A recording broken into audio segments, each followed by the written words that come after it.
Hi, thanks for joining us. My name is Haley, and I'm the marketing department manager for IQnection.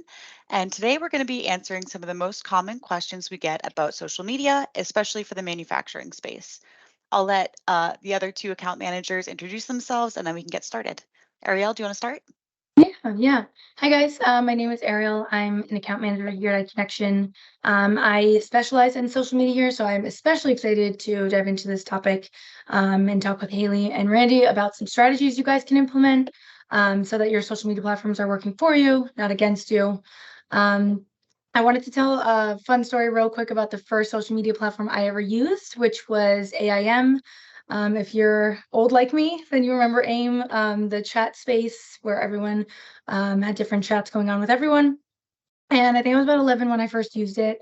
And I went through a number of different kinds of usernames because I always wanted to have a fresh one for some odd reason I don't know. So one of the screen names that I meant to do was Dark Angel 123, and I spelled it wrong because I'm 11, and without knowing it, I became Dark Angle 123. So grown since then, don't use AIM anymore, but now my favorite social network is TikTok just because I learn different types of tips for my Etsy shop, and then, of course, get my nightly entertainment. But I will let Randy tell her story as well. Yeah.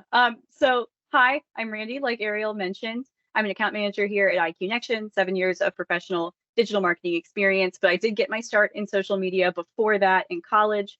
But when it comes to like my own personal stories with social media, I too, I guess, started out on AIM. I didn't really think about that as a social platform Yeah. at the time. My username was Randy Can Fly. Everyone always asked me what that meant. Um, but from there, I moved on to MySpace. And then by the time I was doing that professionally, I started off with Twitter. Um, and all in all, it's something that's interested me for a long time, and I'm excited to talk about it more with everyone here today. But I want to hand it back over to Haley so she can get us started. Great, thank you, Randy. All right. So first, what channels are most successful for manufacturers? That's a really good question because, social media is very different depending on what industry you're in, what type of audience you're trying to reach. For a lot of the B2B businesses, especially manufacturing, I would say LinkedIn is absolutely necessary. That is for sure the place you want to be. You can connect with businesses, you can add groups, you can do sponsored posts if you want to spend a little bit money in there. You really are reaching the right people. You can have posts for hiring people. There's a lot of different opportunities that you can have within LinkedIn, but it's certainly not the only place that you can go. There are a couple other channels. Brandy, Ariel, do you guys have a favorite channel that you like to go to for manufacturing or B2B businesses? I mean, I would definitely say YouTube Shorts. I feel like because those are becoming more and more popular, manufacturers are able to explain, what happens in the day to day behind the scenes. They can go over some different technical specs in video format. And that space, I feel like people do use YouTube a lot for tutorials and, learning new courses, things of that nature. So it's like a natural progression for manufacturers or business owners. Yeah, and kind of to piggyback off that, I've noticed that our YouTube shorts or our short form videos always do perform better on YouTube shorts than they do in some other spaces. Like it's consistently a better space for our company specifically, but thinking about other social platforms that I think could work for the B2B space, I think Reddit is a great platform. Right now, that platform is kind of going through a state of flux with some changing user agreements, third-party app situations that are kind of causing a little bit of a disruption within the Reddit community, but I do think that that will eventually be resolved. But the great part about Reddit is that you can target specific topics. So I've seen it work really well for IT companies and other sorts of technology solutions because people are often looking up a direct question and then finding a Reddit thread about it. And you can advertise your business directly there or just interact as a member of the community too. So two great ways to use what is kind of overlooked. But yeah, so speaking of all these channels, I do feel like we all touched on channels that have kind of a different audience and a different format. So Ariel, I actually wanted to ask you, since you are Yeah. really the social media expert, what types of social posts do you see getting the most amount of impressions?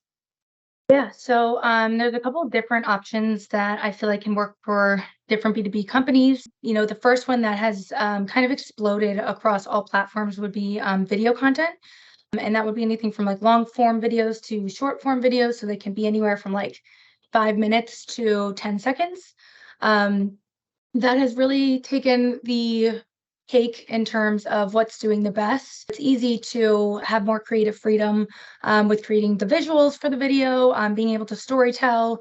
And then, it does capture any kind of, attention span. People are engaged, especially if you have the right music in the background and things are moving at a faster pace. Those do tend to perform as one of the top. And then after that, I would probably say infographics, just because you're able to present your information, in a really easily digestible format.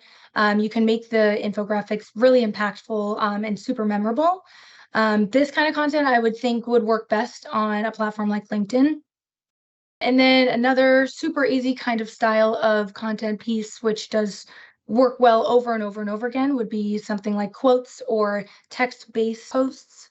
So in this case, any kind of like text or quote, sometimes people would see that they would want to reshare it. So the reason why those do so well is because people are constantly, resharing motivational quotes or, showing some kind of witty phrase that they want to reshare to their stories. Things to that effect work really well, and then it gets you more exposure.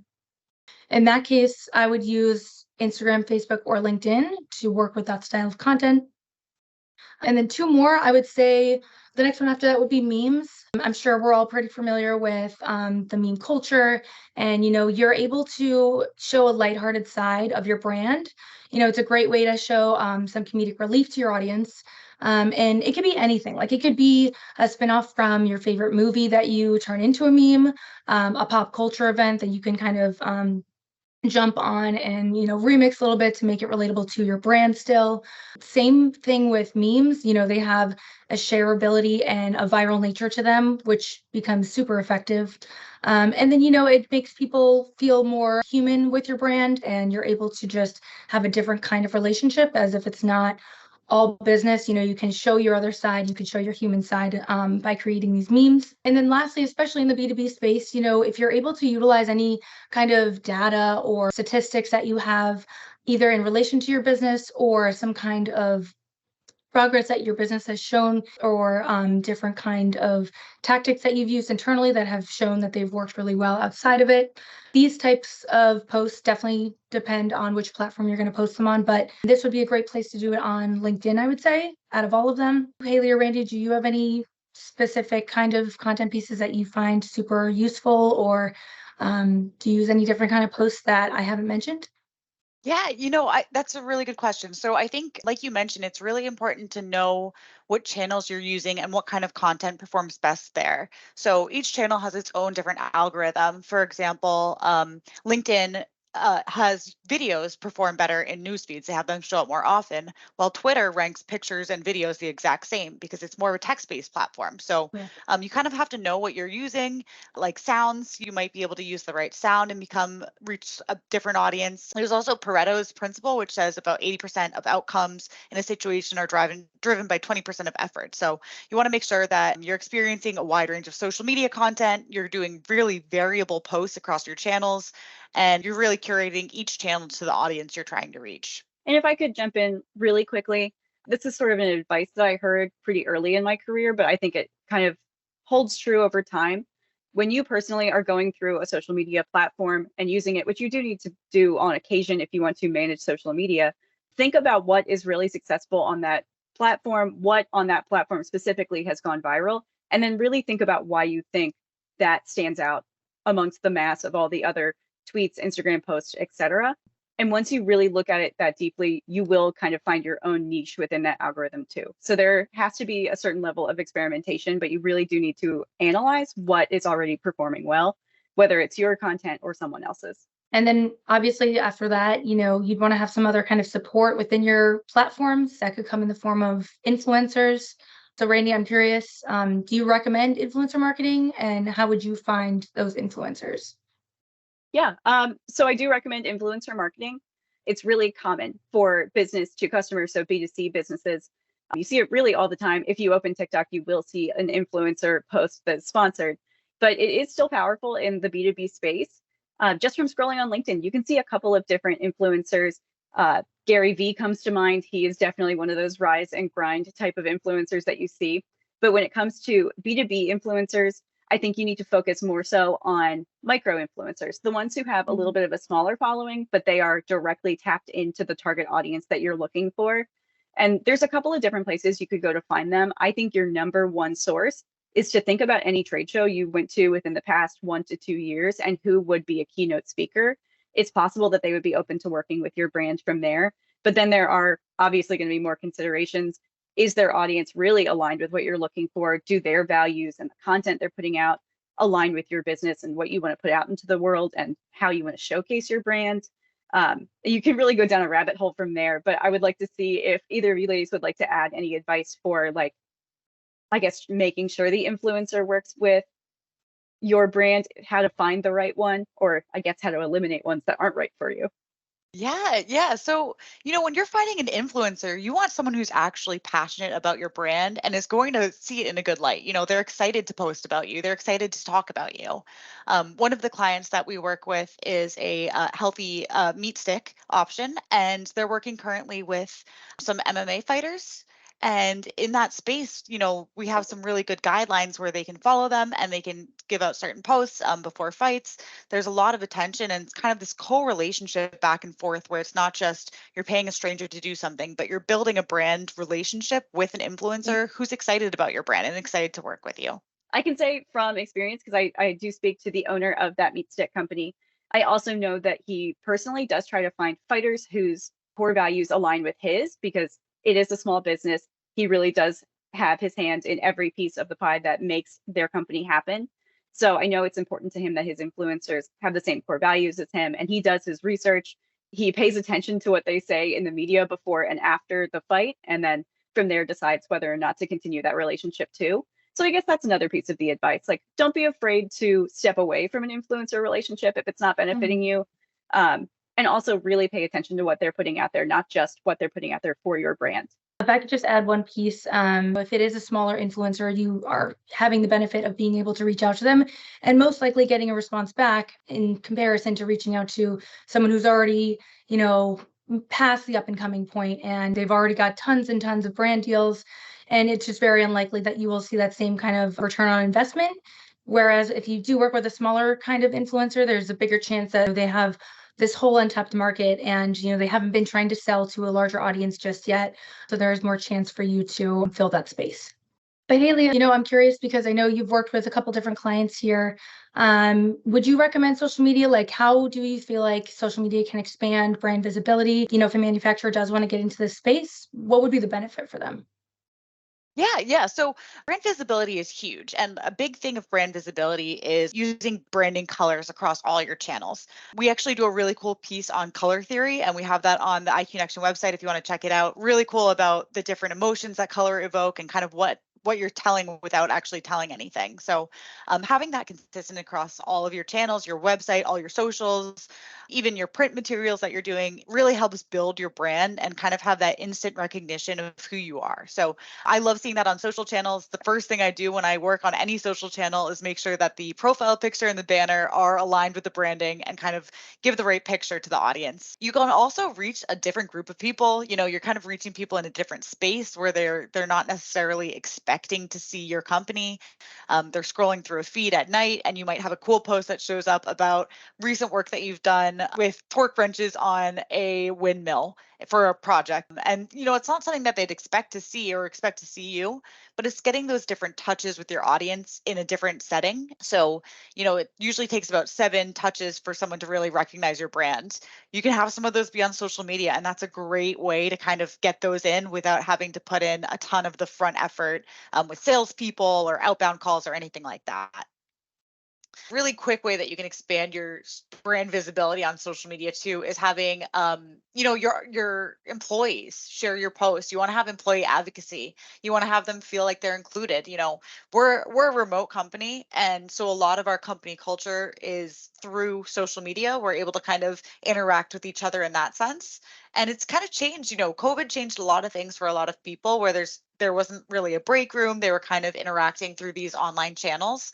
And while, a few of us have met once or twice in person, our main interactions happen on social. And when I see pictures of Randy or Ariel in my feed, I love to like it, reshare it. It's really our way to kind of interact with each other and have a community online.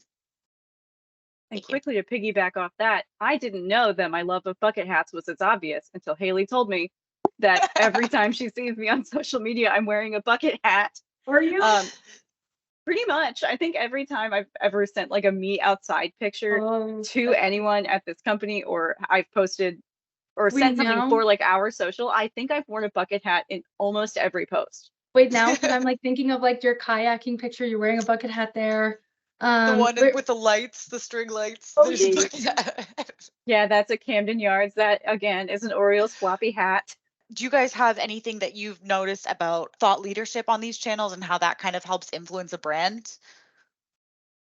Well, I can kind of start us off there. I think that thought leadership and influencer marketing are weirdly like side by side. If you are trying to be a thought leader, you're kind of on the road to becoming a B2B influencer in some way. Mhm. But really, beyond that, how these two things play together piece, thought leadership, especially in the manufacturing space, is really crucial to making a difference on social media and really Oh yeah. boosting your brand there. Otherwise, you're kind of just posting a data point here, a data point there. But if you are sharing your insights as a leader, which you get naturally from leading this business, you're really going to be able to sway people's opinions of your brand, potentially opinions of the industry at large. But I don't want to go on too long. I want to let Ariel step into this conversation too. Yeah, no, I kind of have the same thought as you, Randy. With being able to have your brand become more visible across social media platforms, you're able to share your mission statement, you're able to talk about your core values as a brand, you're able to present yourself with the right tone that matches, your own business currently. So all those pieces kind of work together cohesively. And when more people start to see that, oh, hey, this is, a force that we're seeing on all different kinds of platforms, and they're providing resources or they're providing certain insights or blog articles that are helpful to your business. People will start to remember you. They'll remember the color of your logo and just use you as a resource for their own projects. Yeah. And one final point to build off that too, it also helps people understand that your niche exists in the world. There are so many small pieces, especially in manufacturing or industrial businesses, that people might just not know or appreciate that they happen. But through thought leadership and social media, you can let people know, hey, my company makes this very specific small thing that is impacting you in your day-to-day life. And people are interested in that content too. So you're going to help get some recognition for your company, for what you're doing, for yourself too. Take the ego boost when you get all those likes on social media from your thought leadership pieces. But it really does help push your industry forward too, if you think about it in that way. But speaking about letting people know that your niche exists and I guess building up loyalty that way, Haley, I wanted to ask you, how do you recommend manufacturers or B2B businesses build customer loyalty and establish like a stronger relationship with social media? Yeah, that's a great question, Randy. So, with your channels, you really want to have that two-way communication with your audience. You want it to feel like a natural place for them to come and ask you questions and learn about your business and kind of interact on a platform that they feel super comfortable in. So, similar to like a chatbot on a website where people get kind of live support, you want to make sure that you're responding to people, you're kind of having those interactions. And for example, Google My Business, we consider, or Google Business Profile, we consider a social media channel, and you get reviews on there. And one piece that you want to do is you definitely want to be responding to positive and negative reviews. If it's a negative review, see what happened wrong. You want to figure it out and not just leave it there or delete it. Never delete bad comments unless it's spammy. You want to really figure out what it is. It's the customer service piece of your business that you're reaching out. So different outreach methods, social media is a great way for SEO. Ariel, do you mind talking a little bit about how you can use hashtags to reach your audience and kind of establish relationships? Yeah, absolutely. So, I mean, with hashtags specifically, if you were to type in something as simple as like hashtag B2B, you would come up with a large page of all different kinds of pages that are in the same industry as you. So this would be a great opportunity for you to click around, see if they're, either a like-minded business or, another business that you may even be in competition with. But this gives you the opportunity to either talk to them, see what they're doing. Is there something that you can apply to your own page that they're doing well? It's a great way to do your own research. And then also with hashtags, you would always want to include those in, a post, let's say. We could even say that you have a new technical spec that you want to show people and let people know that it's on your website. So you would post that. You would want to include those kinds of hashtags that are related to the spec, whatever that product may be, in order for other people to find you. And if they're looking up that specific hashtag, they're able to see that, oh, hey, this B2B company does this kind of product. We need this in our warehouse, whatever the case may be. It just allows you to get more exposure than you wouldn't have gotten if you did not include that hashtag. So, you'd also be able to use hashtags as an outreach method. If you're searching up a certain kind of keyword and you look that up and you go to that page that is also using it, you can use it as a tool to really, link up with certain people and talk with them over direct messaging. Yeah, it's funny, Ariel, that you mentioned reaching people through hashtags because when I first started doing social media marketing, one of the companies that I worked with always wanted to do hashtag kittens as one of their hashtags, even though it wasn't related, because it's one of the most searched terms on Instagram at the time. And they knew Wow. that if they had that, then they might be reaching a broader audience just because of that hashtag. So, while it's not relevant and you definitely want to have your hashtags relevant to your business, it is a funny way to kind of reach a broader audience. Yeah, for sure. Awesome, Ariel. So thanks for talking about hashtags and kind of how you can reach an audience there. But can you talk a little bit more about how social media can generate leads? Like, how do you get these people on your profile to turn into customers? Yeah. So it's really cool because a lot of platforms offer like direct business tools to help you grow your leads, or assist in even purchases. So, I think as a whole, each social platform has really made it easier for business owners to monetize their profiles, which makes them exciting and profitable. So I just want to touch on a couple here, and then obviously I'll pass it to you and Randy. But platforms like Instagram and Facebook, they offer lead forms, allowing businesses to collect the information directly within the platform. And then they also offer direct calling and emailing buttons for business profiles, as well as bio links. And then you can also have a shop link if that's the kind of business model that you have as well. And then TikTok has TikTok Shop now, where you can create a video and then have the link directly over the caption of your video. So that's super helpful if you are, in the B2C space, or if you are in the B2B space, that could be something useful for you. But one thing that I think would be most useful for a manufacturer is a solid Google My Business profile. This platform includes all of your company information with direct buttons for users to either get directions to your location, as well as a call button and even a Google Shop. And some other pieces like integrations that you would want to maybe take advantage of is, if you're a manufacturer, you may use an internal booking platform to book appointments with their other engineers for, reviews, collaborations, negotiations, things of that nature. If that's the case, Google My Business partners with a number of booking platforms, which you could then configure on the back end of your site, and then you would see the new appointments populate on the same platform.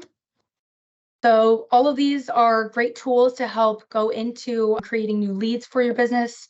One other piece I wanted to touch on was the paid advertising and target audience targeting. So paid social media on social platforms like Facebook provides a really powerful target function. So this allows businesses to reach specific demographics, interests, or even behaviors that are relevant to your target market. And then, by creating these targeted ad campaigns, businesses can really effectively reach potential customers and then generate those leads. But Haley, I know that you switched over all of our clients from Google Analytics to GA4. So could you just touch on a little bit about how that affects any social media platforms? Yeah. If anyone was worried about the transition, don't worry. You can still see your traffic acquisition. You can see all the channels that they're coming from. One piece that GA4 doesn't do that Google Analytics did before your regular universal analytics profile is that they don't show you which specific channels in your regular social. You just see organic or paid social. But you can kind of attribute it if you're putting most of your eggs into one or two baskets that they're probably coming from those channels. You also have the analytics on each channel specifically where you can kind of see impressions and who you're reaching, how many different interactions you're having on your profiles. which is great. But there's also a way that you can check. So if you have someone in your CRM database, like Constant Contact or SharpSpring, you can actually add to their lead score, making them a more qualified lead in your profile based on the social channels that they visit. So if they interact with a post on your social channel, you could add 5 points to their lead score, making them a more qualified person and putting them in the hands of your salespeople. So, like I mentioned, it's all about connecting with your audience, kind of getting to know the people. And then you can track their behavior in some ways. So it kind of is full circle in adding them to a customer profile.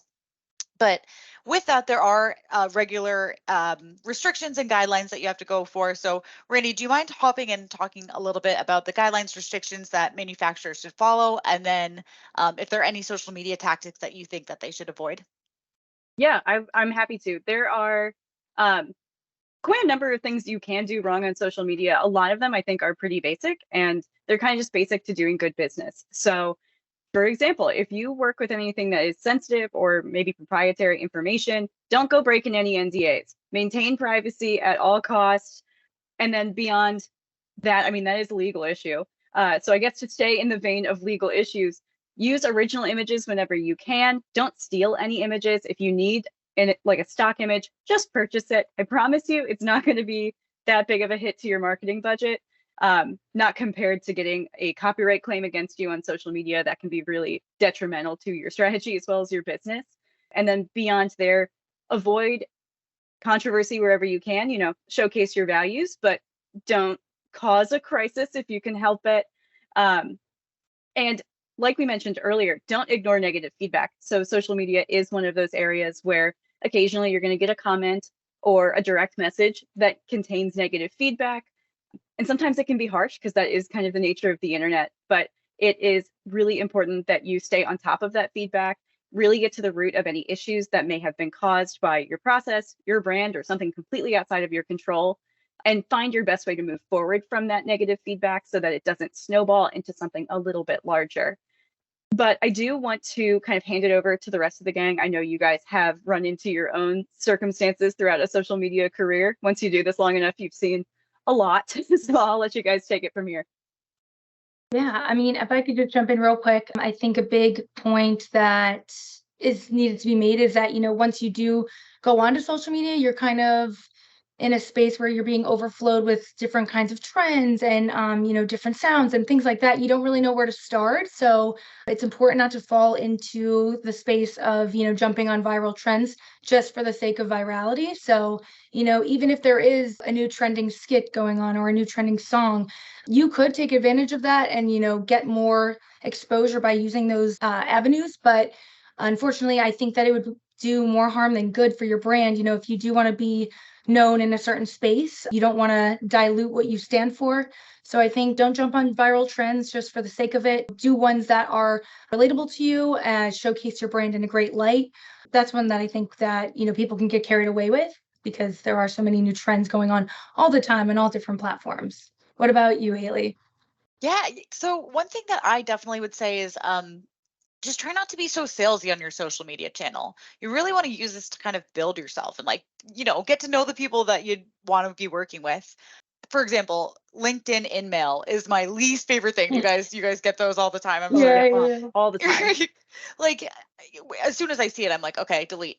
Yeah. I don't even know what this is, and I'm not going to look because you can tell it's just salesy. And so you want to be authentic in your brand. You want to be connecting with businesses similar to yours and kind of other people in the industry, and you just want to be true to yourself. So don't be anything you're not on social media. Don't try to, like Ariel said, jump into something when it's not a good fit for you. Sometimes it does take some social listening just to kind of see what's working for other businesses in your area and kind of where you can excel on the channel. So and that actually brings us to another point of how often. You don't want to be posting once every 6 months because at that point there's no point. Your channel's not doing anything for you. The platforms aren't learning your algorithm. You're not getting put into feeds. So Ariel, if you could actually touch on how often people should be posting for the manufacturing Yeah. space, that'd be awesome. Yeah, for sure. So, I mean, let's keep going on the trend of talking about B2B spaces and B2B companies. So, as a B2B company, it's recommended to post at least weekly on social media platforms. But first and foremost, my recommendation is to focus on the platforms that will actually drive success for you. So, for example, you might not find Pinterest as a valuable tool for your demographic, but your audience might likely be on LinkedIn specifically, or Facebook specifically, or even YouTube. For optimal results, what we've seen is that posting 3 or more times per week is pretty standard to see growth. I would say anything less than that, it's really hard to gain traction and to be promoted in the algorithm. So you'd want to keep at least 3 posts per week in your wheelhouse. It's crucial to also make sure that your posting strategy aligns with your company goals. What kind of leader are you looking to be and consistently show up as on each platform? Let's say someone is going to your page for resources or new blog articles that help them within their day-to-day projects. You would want to make sure that your posting strategy is consistent so you don't lose that trust with a potential client. And they're saying, oh, I used to get your blog articles, every Wednesday. And, now I don't see that. And they might seek out other kind of businesses to help them in their day-to-day workflow. Another point I do want to bring up is that the time of day you post is pretty pivotal. So, for example, we tend to post our own content in the middle of the day, mostly around lunchtime. So we can position ourselves in a way that captures our audience on their lunch breaks. And, we want to make sure that we're providing them information that's either educational, useful, or relatable. So it's not just like a filler kind of post. You may even have a large audience that's based in an entirely different time zone. So I would take that into consideration. So they're able to see your content when it's convenient for them, and then they're more likely to make a conversion. Yeah. So Ariel, with that, Yeah. with a different time zone or, trying to post a certain day, we might have meetings. So what do you guys like to do for your post scheduling platforms? There's so many out there, but definitely a good tool to use. Yeah, I mean, I love Loomly. Within Loomly, also it gives you best times to post for each platform. So if I want to go and post something on LinkedIn at 5 p.m. or sorry, like 7 p.m., it will tell me no, not a great time, and then I'm like, okay, let me fix it. So it's really useful in that sense. But there are plenty of others. Brandy, which one would you say is your favorite?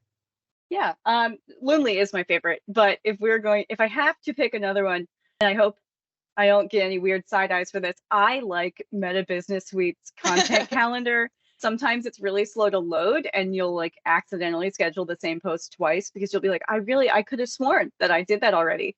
And then you come back a minute later and it's there twice.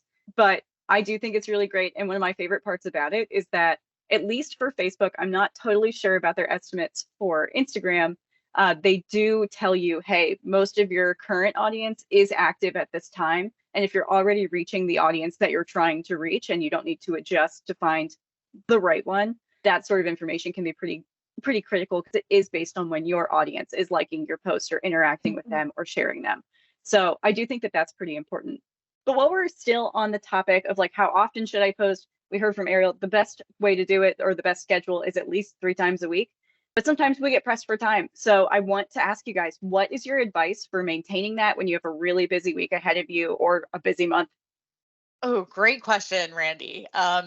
So something that I like to do to make sure that I have some content going out throughout the year is having a few, 10 or so very high polished evergreen content that you can use multiple times that are kind of the pillars of your business. That way, if you have a busy week and you can't create some newer content or your planning didn't go as you planned, you have those out for the year. You can do them multiple times. People like to see them multiple times on different channels. So you know that that's going out no matter what. A really quick way to get content on your feed is just reposting other things in your industry. If there's a thought leader that you like to look at in the manufacturing space, repost what they have to say. That's a great way to kind of make connections and kind of talk about what you like to talk about without putting in the effort of actually creating posts. You don't want to be doing that more than I'd say 5-10% of the posting that you're doing, but to have that, and social media is all about community. So that's just kind of building your community on social. That's a great Ariel. point. Yeah. Sorry, I was picking up where you were leaving off, but yeah. So go off of that, Haley. I totally agree. I think the evergreen content is something that will be able to be a source for you time and time again. Commentary on pop culture events that relate to your brand, that could be a great way to get additional exposure in a space that people might not know of you within there. But another one I feel like always perform well are the team culture posts. So, for example, I just recently worked with an account and they went on a baseball trip together. Showing that kind of that side of your brand shows, hey, we're in this together. We love hanging out with each other. Here's us at a baseball game. This person got a hot dog. This person got a beer. Like, it just makes it more human for anyone that's viewing your profile. And they can maybe have the thought of like, hey, I would love to work for a company like that. Or they might even be like, hey, these people look really cool. I would totally hang out with them. Something like that really gives a different side of your brand. And then one other piece that I would mention would be to stay away from filler posts. So anything that is just a one-liner that maybe isn't relevant, people are seeing it all the time. For example, 4th of July just passed. If it was just something simple like happy 4th of July, you won't really garner that much traction from that because people are seeing it all over. It's oversaturated and it doesn't really have that same kind of effect that some other kind of memorable or emotional kind of post might have related to the 4th of July. So if you do have something like that, I would say absolutely go for it and share it. But if it is just like a simplistic kind of text that won't mean much to your audience, I would stay away from those. But yeah, to wrap up, I think pop culture content, team culture, those are some pieces that can give you that immediate content strategy. So now we've Oh. talked about how you can get your social media channels to be thriving, but what do you do once your social media is in a good spot? Randy, do you want to take that? I will. That's a pretty huge question. But when your social media is thriving, it's time to decide if there are other channels that you should invest in to continue to move your business forward in a digital marketing sense. And that's really going to all come back to what your marketing plan is. Think about who your target audience is, your budget, what resources do you have? And then using that information, look at your competitors, see what they have, see where they're marketing, see where you can fall into line beside them, and really how you can further optimize any other channel you have. So say social media is doing well, maybe email marketing is the next best choice for you, or maybe your organic social is going great. Let's try paid on top of it. If you're going the route of paid media, consider Google Ads as well. But again, think of your budget, your audience, and what your resources are. But as far as, I guess, beginning that process goes, Haley and Ariel, do you guys have any advice on maybe choosing the next thing to invest in until it thrives the same way social media does? Oh, Good question. yeah. I mean, there's no wrong choice. It's kind of the same thing as social. You want to know your channel, you want to know how to best reach your audience. If your business that you're working with is all about close relationships, yeah, you might want to go email route so you kind of have that closer touch. If you're looking to cast a wide net and get a lot of smaller business, you might want to do Google Ads and just get your brand out there to that larger audience. I think my main thing that you want to do at this point is just not lose steam. Things are going well. Social is just going to get easier the more you work on it. And so you want to take the effort that you're saving mastering social and put it into something else that's going to help you. And I mean, you can always cross promote on all the different platforms, whether that is Google Ads, email marketing, link building is a big thing and that can happen within your different platforms. So I think that it's just overall a great idea to use all the resources that you have instead of just focusing on one single marketing avenue. I guess I kind of have an advice to kind of build off of that.